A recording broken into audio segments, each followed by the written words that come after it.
There was an athlete in history that you could work with, who would it be? One athlete that you could work with. Oh man, just one, one. Oh man, I'll have to go with Kobe Bryant. I mean, he's my Oh, favorite. He's my favorite athlete of all time. yeah.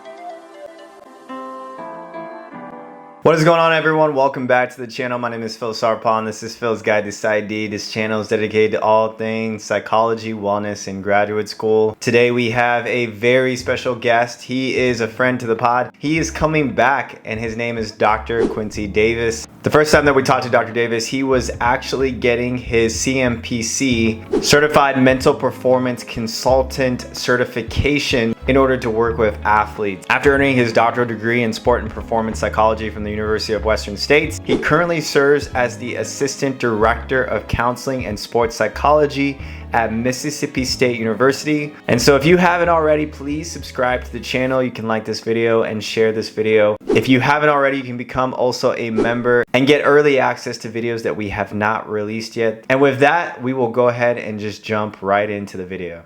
All right, Dr. Davis, hey. How we doing?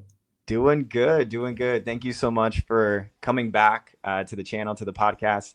It has been, I was thinking about the recap from the last time that we did this interview, and there were a lot of different transitions that you were going through. There was the CMPC that you were looking into getting work, finishing up your doctorate. I mean, tell us a little bit about what has transpired since that time and kind of where you're at right now. Yeah. Well, first, Phil, thanks for having me back.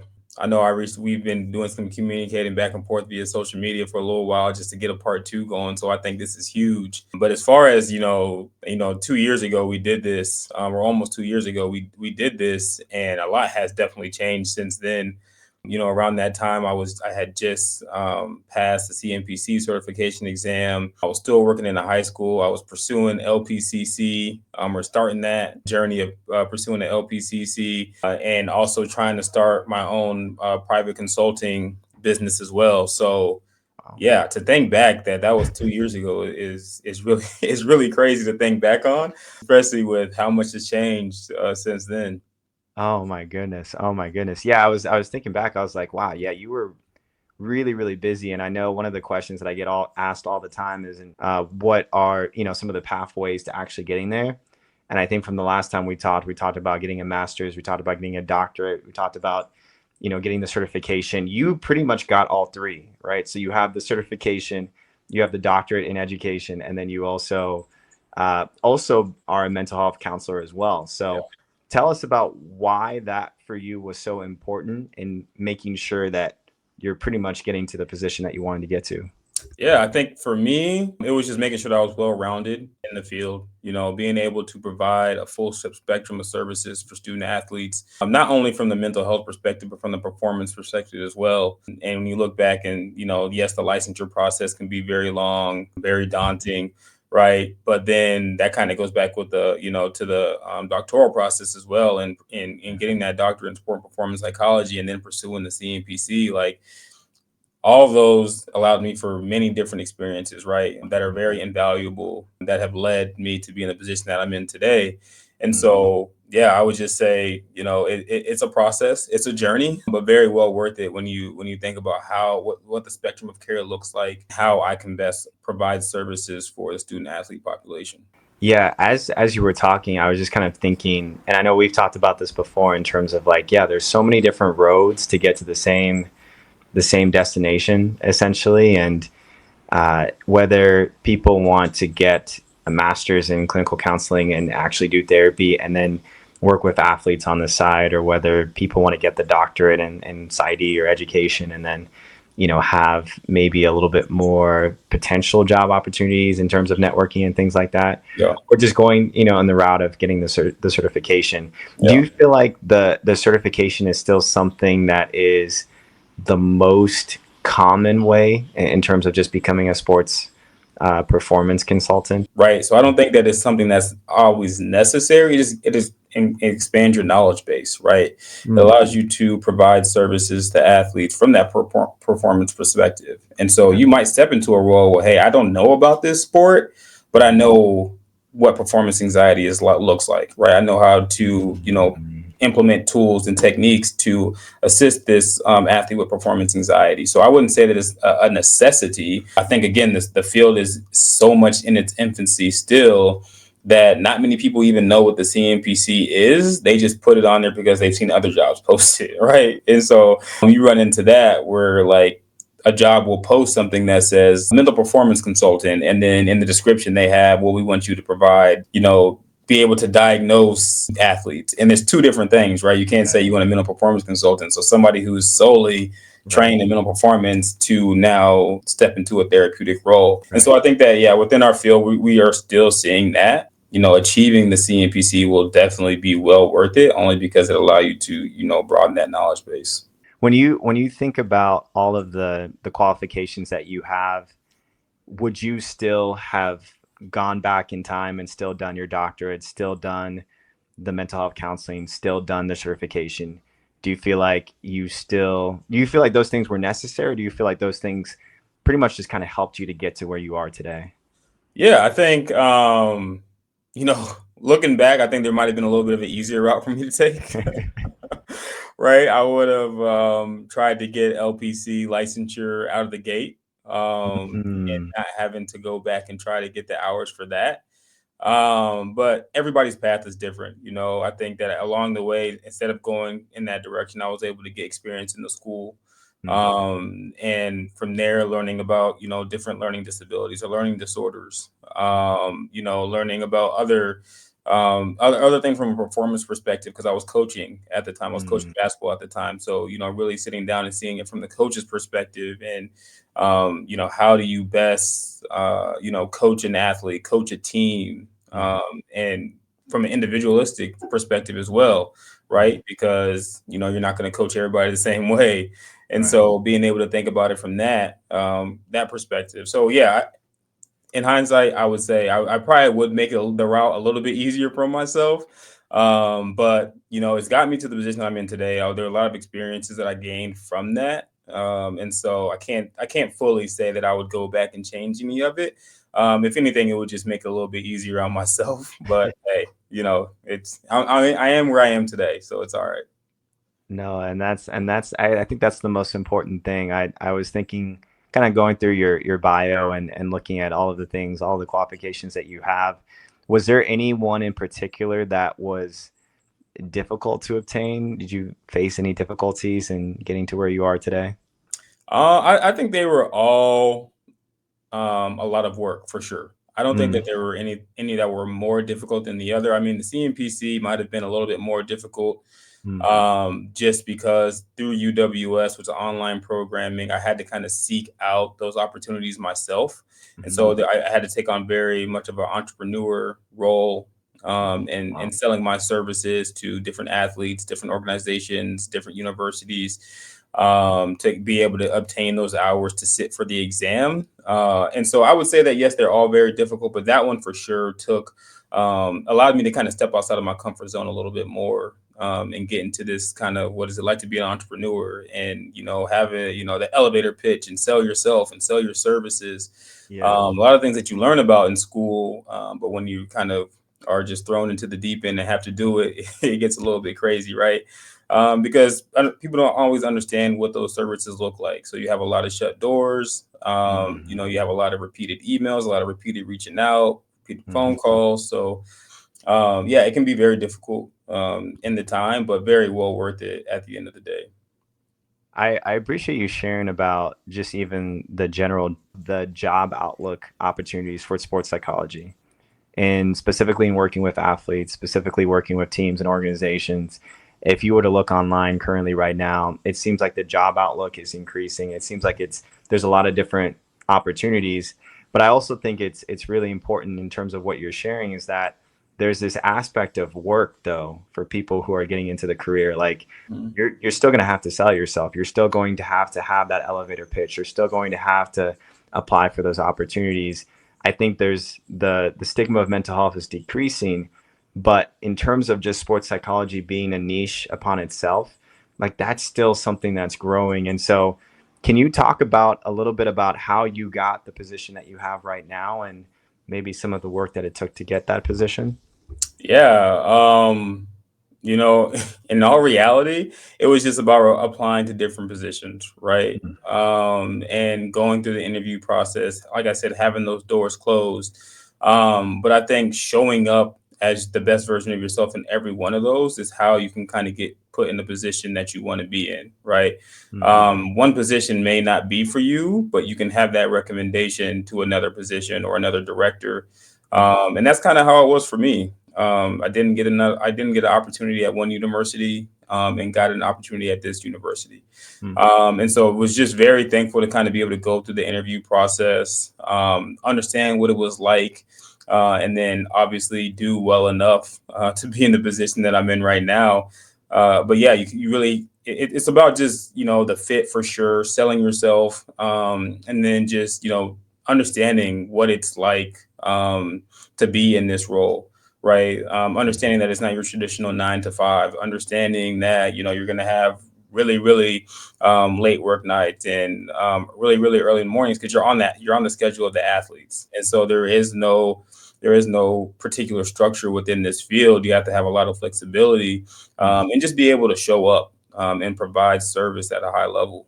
What does a typical day look like for you then, in regards to what you do? Yeah, I mean that for sure is I would say a loaded question, because I don't think there is a typical day for me.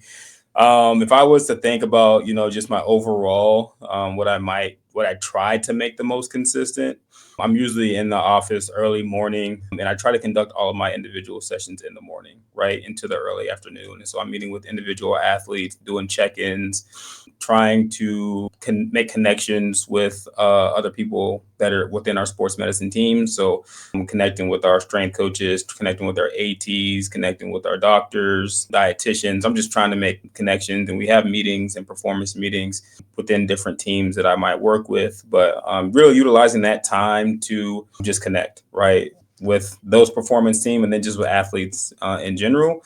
And then my afternoons, I'm usually at a practice. I would say about 90% of the time. And so I'm, in a gym, on a track, doing something, where I'm, conducting observation or, just being around the athletes. You're making those connections in the environment that they are most comfortable in. Mhm. And then in the evening, depending on the day of the week, I am at a game, or some type of competition coverage, where we might be doing some mindfulness or some breath work before the game, or, just kind of getting them in the right mental space before they go out and compete in front of thousands of people. Yeah, I would say that it varies for sure today, Yeah. because there's some days where I can be done early, right? Yeah. But there's also days where I'm here for, 12 to 14 hours, depending on what that day looks like. So, but yeah, I love every bit of it.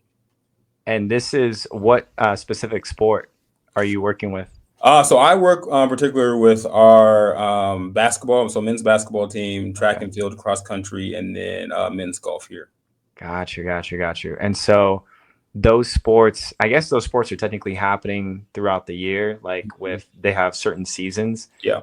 Was that the sort of the designated structure that based on, because I imagine if you have multiple sports that you're working with at the same time, that would be really difficult. So how was that structure in terms of like when you took the position? Yeah, I think, and it's not always going to be perfect. Yeah.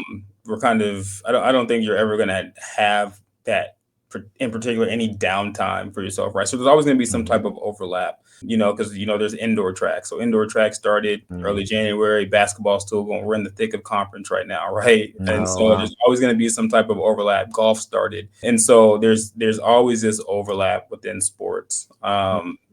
Others within our department have that overlap going on right now with baseball and softball starting, and Mm. women's basketball still going on. And so there's that overlap is always going to be there. So you kind of have to find that balance, so you don't run into burnout, right? And burn yourself out too early, because it can happen, especially when you have, multiple events, multiple, all these practices, your individual sessions that you're still conducting throughout the week. So really have to take some time for yourself and do your best to, put together a schedule that doesn't have you too overwhelmed, but again, allows you to just be of service to the athletes.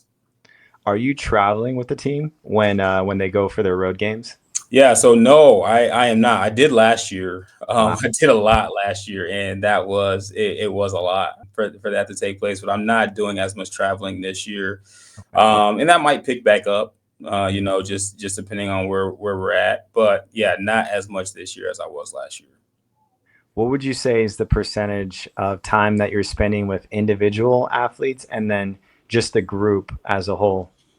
Yeah, I would say honestly, it's probably, I would say it's really 50-50. Honestly, Uh, I see a lot of my individual athletes, like I said, in the early morning. So sometimes I see them as early as 8:30 a.m. and I'm meeting with them until 2 p.m.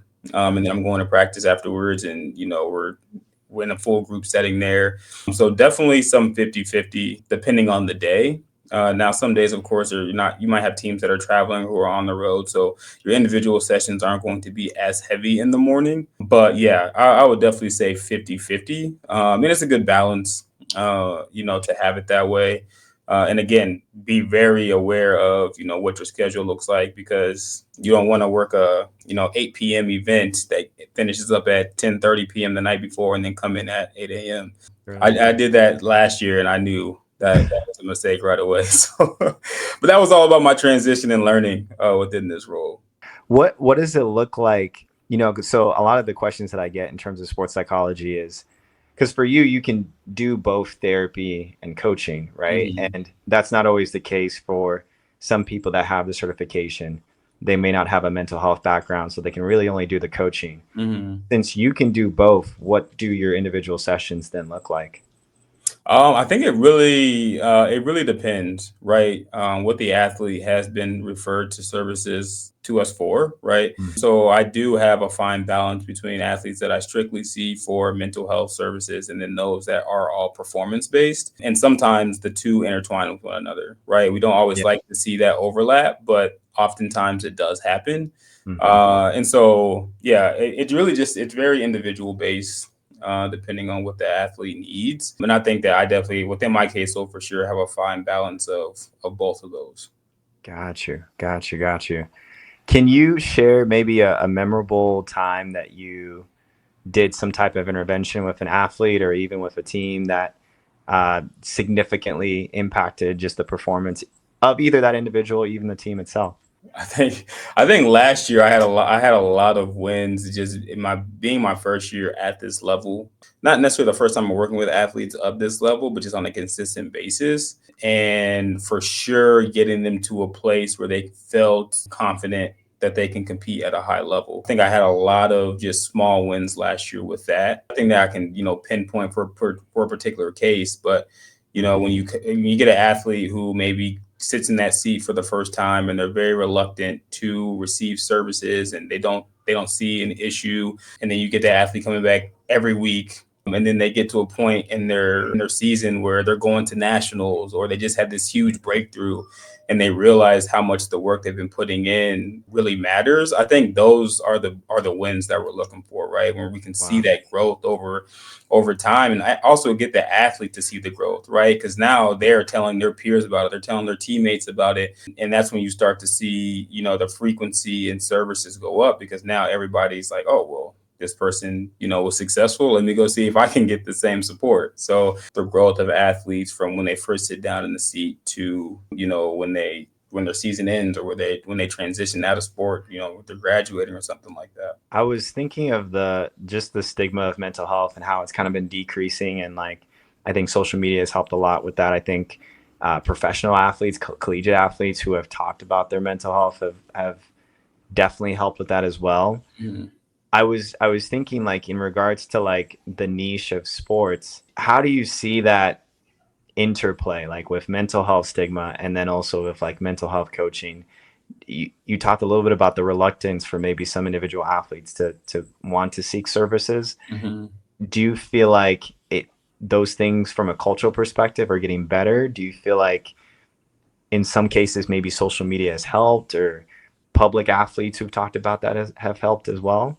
Yeah, I think you get a fine mix again of all three of those, right? So social Mm, media being a huge one, you have professional athletes who are talking more about mental health, being open about their own mental health, and then the cultural piece, right? I mm, think and then I think just like I said before, the word of mouth of teammates, peers who they trust, been in these spaces, have done the work, and who can go out and speak highly of what we do. I think that carries a lot of weight as well. So I think the stigma, though it is decreasing, like you said, I think it's still there. And I think that sometimes it's just a confusion in what we do and what our role looks like, right? So people think that, within our role that we might just be solely focused on mental health, right? So they're like, oh, I don't feel like I have anything that is mental health where I need to discuss, right? mm, But they don't understand that mental performance is a piece of it as well, right? And so that we can provide services for mental performance and help them elevate their competitive level as well. So I think that seems to sometimes be where the disconnect is that we only can focus on one thing, mm, and that we don't cover a wide range of services. mm, And so, yeah, we definitely see that getting better. And I think it just helps that as more universities, the NCAA just passed the mental health best practices, mm. back in the spring of last year. And so ensuring that every Division I school has some type of mental health support within their athletics department, I think is really huge. And it's only going to decrease the stigma that's associated with mental health. So hopefully as time goes on, as the field grows, it becomes a lot more normalized and you see the utilization of services become Mm. more frequent.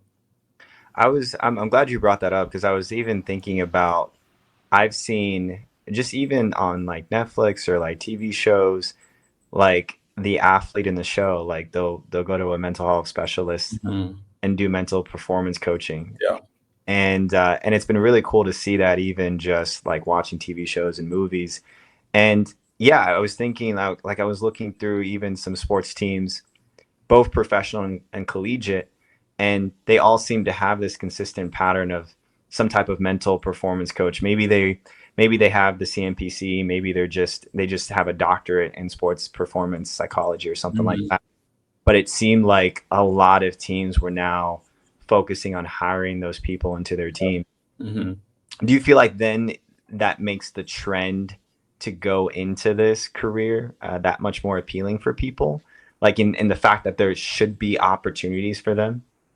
Yeah, I think that definitely makes the trend a Yeah. lot more appealing for, for students. I think even for athletes, right? Mm, I think that athletes, when they're in these spaces, many times they think that they want to continue to be around sports, they have to go into, to be an athletic trainer or a physical therapist or to continue with coaching. And then they come around, sports psychology and they're like, oh, I didn't realize this was something that, you could do with sports. I still want to work with athletes, but I think I mm, want to provide service in this area as well because maybe it's something they struggled with or they know somebody who struggled with it. So, I think, yeah, the opportunities that are presented are definitely creating this funnel of people who definitely want to go more into this direction. But at the same time, there's only so many opportunities, right? And there's a lot more people who want to go into this profession. So yeah. eventually you are going to see that ceiling where where do you go, but I think that other people, you have to also understand that you can work with many different populations, right? You can work within so many different performance domains, mental health domains, that you don't have to just be fixated on the collegiate space. You start there and then work your way up to the collegiate space, or maybe you start in the collegiate space, then realize that's what you wanted, and you go into something else. So I think within this field, there's just so many different ways to pivot if you actually wanted to do so, and Mhm. still be able to provide the services that you want to the population that you want to provide them to. Yeah, I think that's valuable, because I think for a lot of people, and I remember from our last conversation, we talked about for people who are looking to get into sports psychology, to not just necessarily focus even on just one sport, right? Mhm. Where it's like, oh, I just want to coach basketball Right, athletes or, right, or soccer or right. football. Like you have to think even just more broad in terms of you are learning all of these principles and then you're going to apply them to whatever population that you work with, whatever sport that you work with, whatever team that you work with. Hmm. And that just gives you the diverse range of experiences and skill sets Right. that you can go into any room and setting and know kind of how to conceptualize it. Right. Exactly. Yeah. And so I think that's, yeah, I think that's so crucial. So Dr. Davis, I want to give you a very minor case situation. All right. Let's say Put me I'm on an the spot. I athlete. appreciate it. Let's say I'm an athlete. I've been on the basketball team, collegiate athlete. I've been on the basketball team. Let's say I'm a star player, and this is like my own imagination. I wish I could be this, right?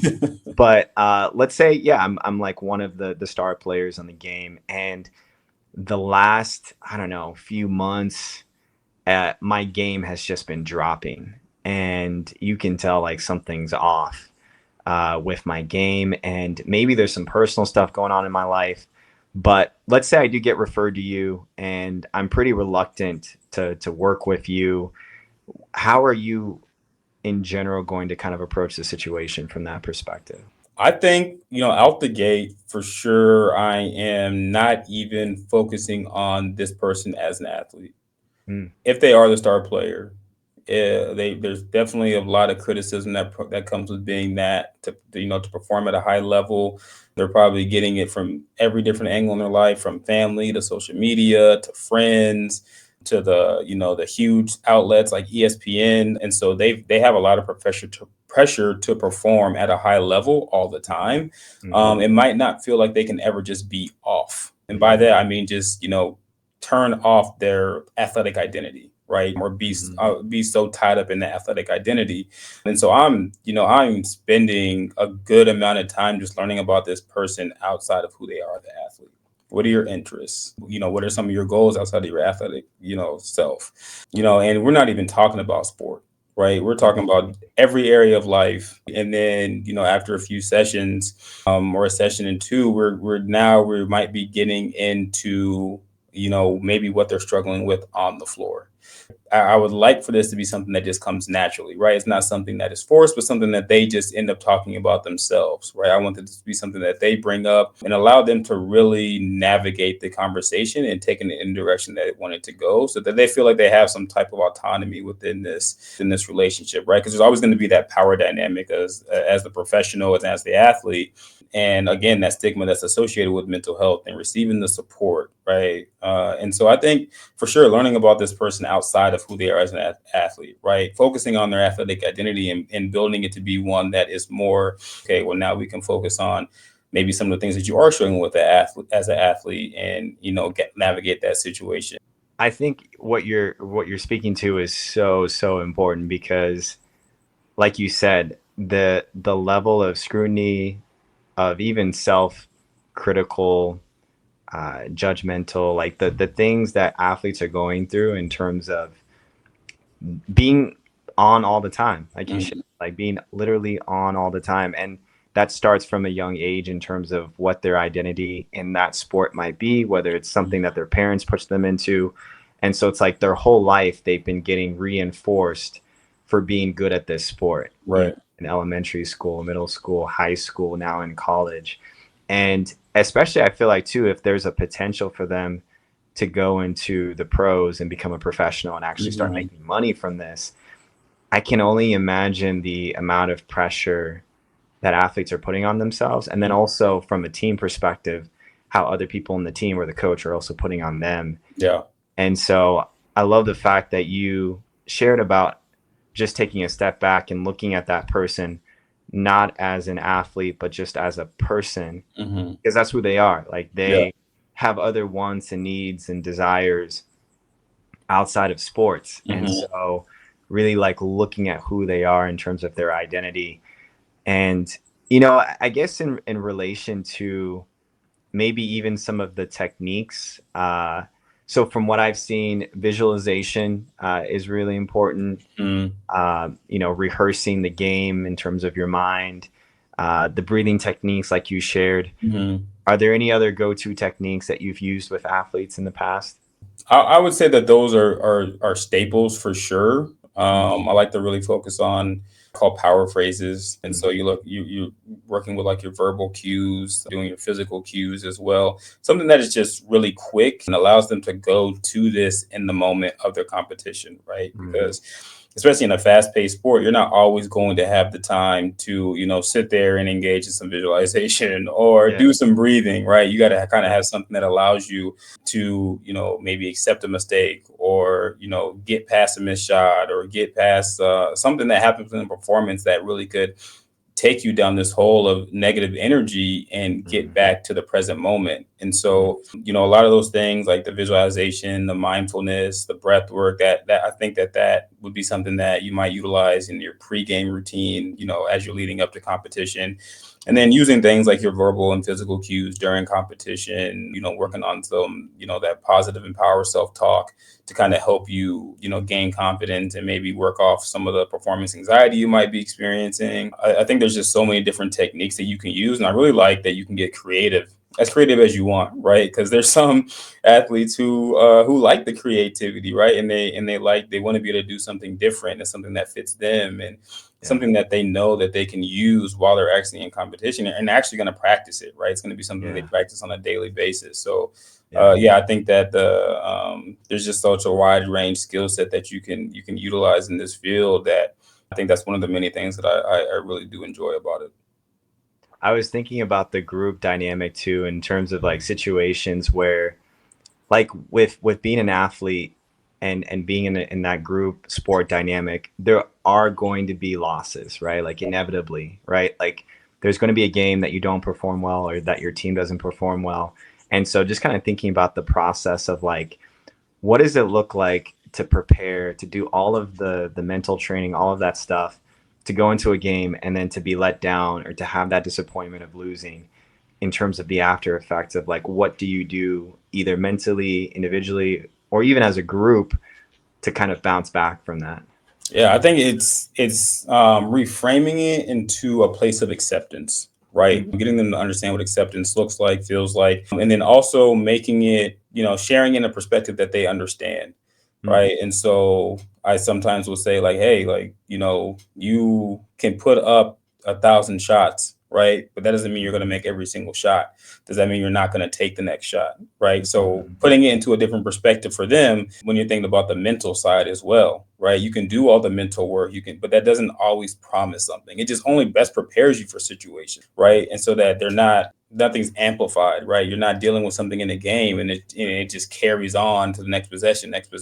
And so it comes back to this acceptance piece, right? And controlling what you can control, right? You can control the work that you put in, but you're never going to be able to control the outcome to its entirety. And so having that as a big piece of the discussion, because sometimes people just think this is a band-aid, right? They think it's a quick fix, something I only have to do one time, and then I'm going to be able to go out and just, be the best athlete in the world. And that's not it at all. It comes with repetition. It comes with work, just like you work on the physical aspect of your sport. You have to get the mental reps in as well. And just like you do the physical reps, you're not just doing them because, you really want to do them. You're doing it to get better, to progress in your skill set, right? And just because you're doing that, again, like it's not always going to promise success. And so you kind of have to have this same mindset about the mental performance, is that I'm doing this in preparation for what's to come. I'm doing this in preparation so that I can, in a situation in the game, I know what I have to go to kind of reset and get myself back to a mental space where I can compete and not dwell on a mistake or something that happened that's going to cause my performance to decline in the moment. And so I think just having that understanding is huge for all athletes of any level. I feel like if I was in that situation, there's like this constant tension or struggle with like wanting to fight to be in the moment, like to be present in the moment, like understanding that, okay, my past faults or disappointments or the losses, like I can still learn from those losses. And like you shared, like reframing it to the perspective of like to where you can take advantage of that loss in the present moment and just stay rooted in the present moment and not be swayed by what happened in the past. Hmm. That makes sense. Like I'm just seeing sort of that constant struggle of like the past disappointments with trying to stay present, but then maybe even the future anxiety of Hmm. like, what if this happens again? Yeah. So one of the things I was also kind of thinking about is, what has been maybe something surprising that's happened for you since your role in working with athletes that you didn't necessarily expect? One thing that we often forget, because we see these athletes all the time. They're on social media, they're on TV. Is at the end of the day, they're just kids, Mm, right? I think a lot of times people don't put that into perspective when they are bashing them on social media or the media is bashing them. Like, mhm, these are kids at the end of the day, really, really talented and good at what they do. And I think that I wouldn't say that's surprising, but I just think that it's really eye opening when you get into such a space because you learn a lot about them, right? And, their interests or, things in their personal life. And you're like, wow, like these are truly just kids that we're working with. And I also think that's just been one of the really good things as well. Is just being able to make that connection and being an advocate for these student athletes. I think has been huge. And so yeah, I think that in itself has been a huge eye opener just being in this space and working at this level. I guess one of the things that I just thought about too is that I feel like right now in the world of social media, you have a lot of these athletes who probably already have like thousands of followers on Instagram and social. People are already kind of following them. So like, Yeah. and then when they get into their collegiate role in their sport, there's probably even a huge uptick of people now following them, right? Hmm. And kind of like following their every move. And so like the whole concept of just like it's almost like there's an audience all the time. There's an Yeah. audience when you play and Yeah. and then even when you leave the sport and you go home, there's an audience of people either critiquing your game or trying to mess Hmm. with you. And it's like, how do you shut all of that out and just focus in on the game? And Yeah. I'm And I think those are huge conversations to have too, right? yeah. To be able to, talk to them about to create some separation from their performance arena, right? So that they're Mhm. not, again, like they're not always on. They're not always thinking about their sport. They actually engage in some quality self care. And so it's not going to always be stepping away from social media because you can't really tell them that this just the day and age that we live in, and that's something that they might enjoy. But at the same time, it's like, okay, well, let's look at other ways that we might be able to engage in some self care to help you just again turn it off and not feel like you always have to be on and be this person who is the athlete, the great performer. And so yeah, those are oftentimes a lot of the conversation is what can we do, like what can we do outside of this space to help you from a mental perspective. Is there any particular advice that you would give to someone, like knowing what you know now and like you've gone through the education process? Any advice that you would give to people who are looking to become basically in your role at some point one day? Man, I feel like that's again a loaded question because I think that there's no right way to do things to get into this position, right? Yeah. I think I spoke to this last time when we had our last conversation, but just making as many connections as you can, right? Reaching out and having these types of conversations with people, learning about different internship opportunities, different job opportunities. I think that you can never go wrong by making a connection, or at least attempting to make a connection. And then I think that just, don't allow yourself to make the comparison to others, make the comparison to your peers, because sometimes that can allow for this journey to seem a lot longer and push that light in the tunnel further back than it needs to be because you now are comparing yourself to a peer who just got a position, right? And you don't have anything and you're stressing because, graduation is upon you and you're not sure what you're going to do next. You just never know what opportunities are going to fall into your lap. So really just embracing the journey. These positions are going to be there. These jobs are going to be out there, right? But allowing yourself to not feel like you have to rush into something, with social media and the way it is today, comparison can be the thief of joy. I was thinking about, in terms of what you do, right? You're in the world of sports, but you're like, with all of the things that you're saying, you could easily broaden out and start to coach. I'm thinking like CEOs, executives, Hmm. Yeah. go into the business world, go into just the performance world of just whether it's academics or just professional. Yeah. Is that something that you've thought about or considered? Nothing that I've necessarily thought about or considered, but I know a lot of people who, a lot of peers, people within my own circle that who do, yeah, nothing that I've ever thought about, but something, again, that's just more opportunity, right? That people don't necessarily think about, right? Just because you hear performance, that doesn't always mean sport. You can work with musicians, you can work with the military, you can work with the, Fortune 500 companies. I was watching a basketball game one time. I think I was watching an NBA game, and then somebody brought up like, "Hey, do you know that like there's a mental performance coach for referees?" And I was like, Wow. that makes sense. I mean, they're performers at the end of the day. They get the booze. They, they have to deal with a lot of different personalities, That's and they true. have to be on top of the game at all times. So there's a niche for everyone. I say that to say there's a niche for everyone because you can Yeah. find it. I would have never thought about that, but you're absolutely right. I mean, to be a ref, I think there was one time I looked at the training and I was like, yeah, it's difficult to get into the role Yeah, of referee for right, sport. Like it's not easy. right. And yeah, the amount of training and scrutiny that they have to face is a lot. Yeah. And yeah, I think I what I love about sports psychology is that you literally could kind of once you understand the principles, you understand that you're really just working with people in a Hmm.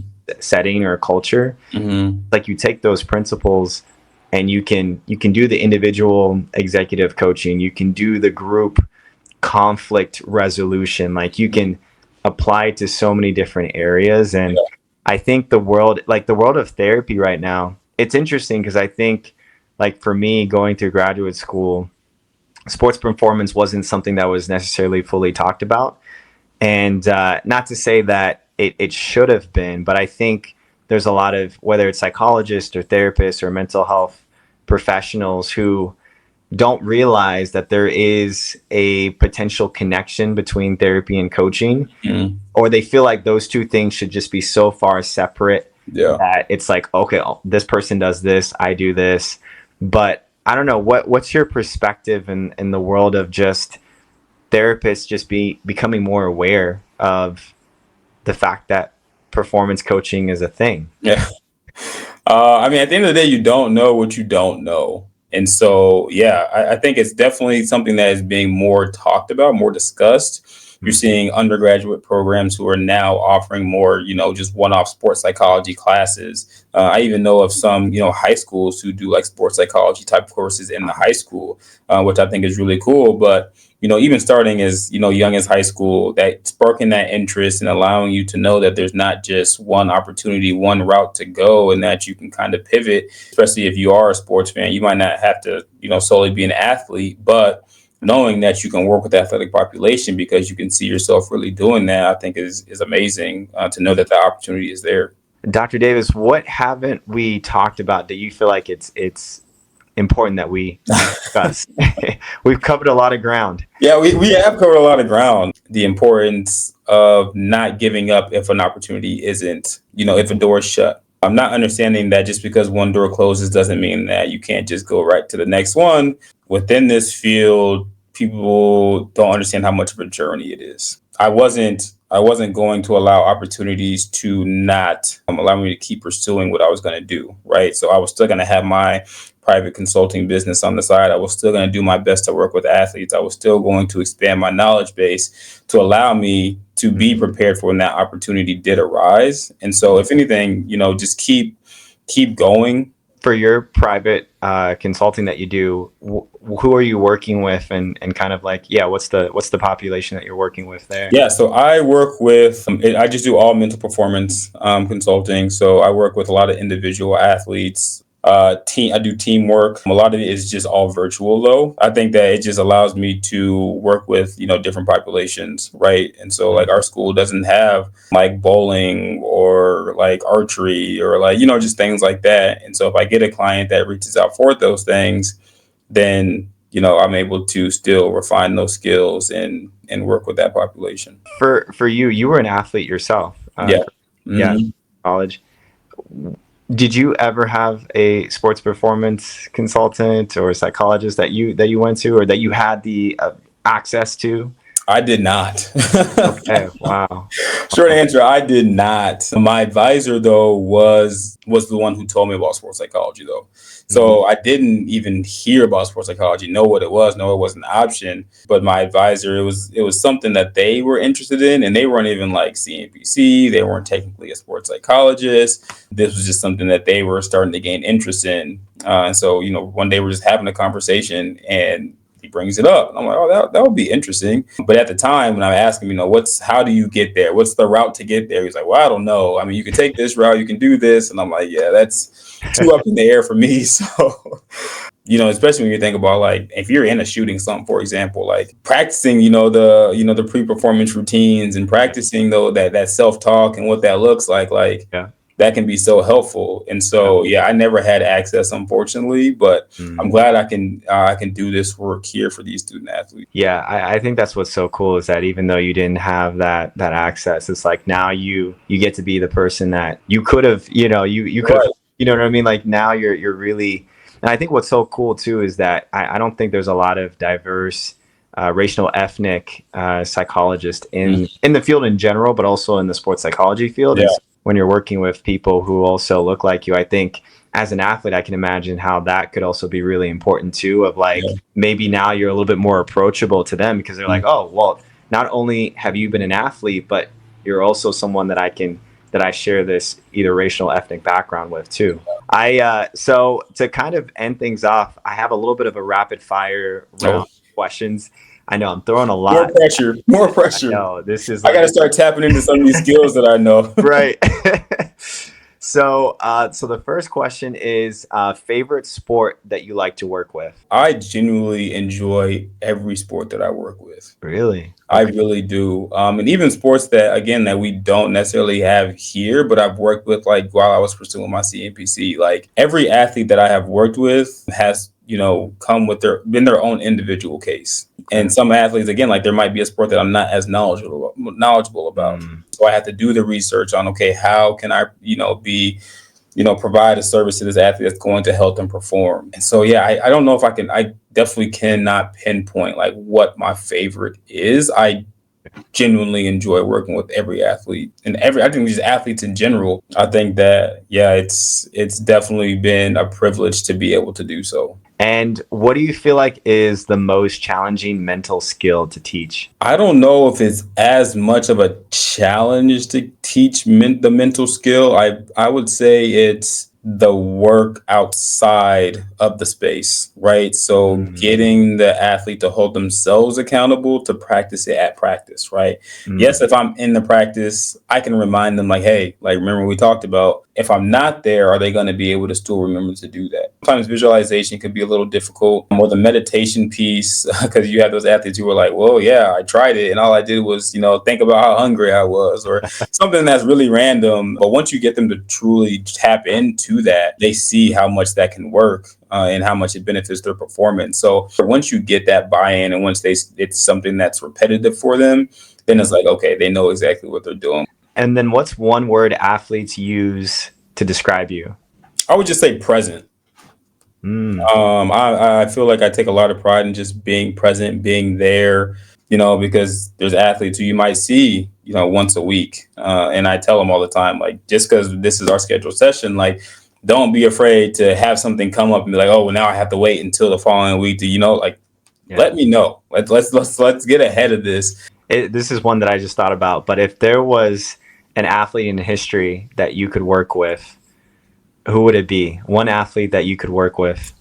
Whew, man, just one, one. Oh man.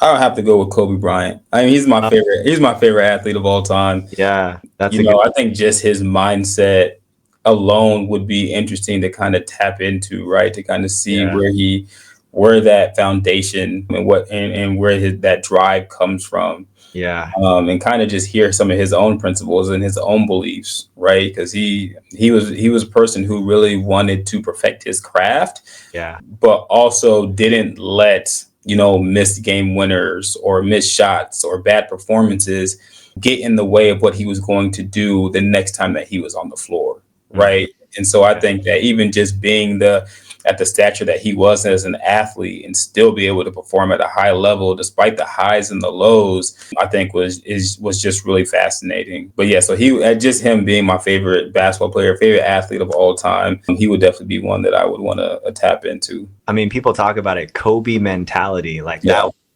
that's a phrase, like Yeah. that's when people hear that, people are like, that's the mental toughness, the grit, the work ethic that Yeah. you had. Yeah, no, that's it's a great answer to that question.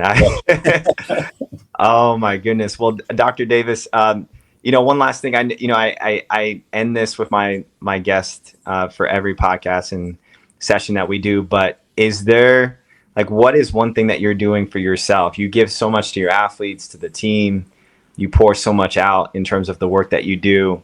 What do you do for yourself in terms of physical, mental, or spiritual health? Definitely tried to tap a lot more into that this year. I think last year for me was just trying to figure out what that transition would be like, try to get all my bearings in order, to work at this level, be in this collegiate space. And so, this year that has really been a focal point for me is, I'm huge. I love to work out, right? So making sure that I work out, and at times most of the times I would say that's at 4:30 in the morning, and then just spending time with my family, spending time with my daughters. And then, yeah, I've recently have become more of a runner as well. I never thought I would be more of a runner. As weird as it sounds, some of my best ideas have come from when I'm just running and thinking. So, yeah, I've tried to tap into many different things. I've been reading, not as much as I want to, but reading a lot more. That's amazing. Dr. Davis, I just want to say thank you so much just for your time. And, I think you provided a lot of insight into what the world of sports psychology looks like, right? To Yeah. be in the world, like training athletes, and then also like just getting into the field in the first place. Mhm. I think in online where there's so much misinformation or just even confusing information about like how to get into it and like what to do and where to go, I think being able to provide this space of like just some clarity for people to kind of like just make the best decision for themselves. And I, again, like I said, I appreciate all of the ways that you're working with your athletes and the team, and I think it's just been so cool to I think I'm in the realm of clinical psychology, but I think I've always kind of looked at sports psychology of like sort of adjacent of like, oh wow, like Yeah. it's such a really unique niche. And yeah, I just appreciate all of the stories that you presented today, and thank you for your time for today.